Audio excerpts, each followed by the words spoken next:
Hello guys, welcome back to Guide with Samuel, and in this tutorial I'll help you understand the differences between Claude AI, Haiku, Sonnet and Opus models so you can choose the best one for your tasks. First, Haiku is designed for short creative responses. It's perfect for poetry, social media captions or quick ideas where creativity and brevity matter.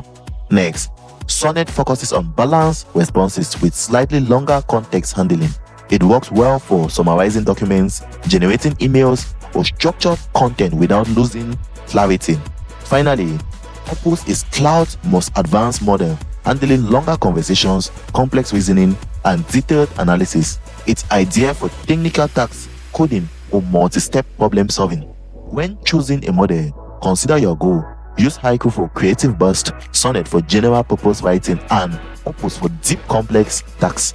You can switch models directly in the chat interface by selecting your preferred option before starting your conversation. And that's that, guys. If you found this helpful, don't forget to like and subscribe to Guide with Samuel for more helpful tutorials. Thanks for watching.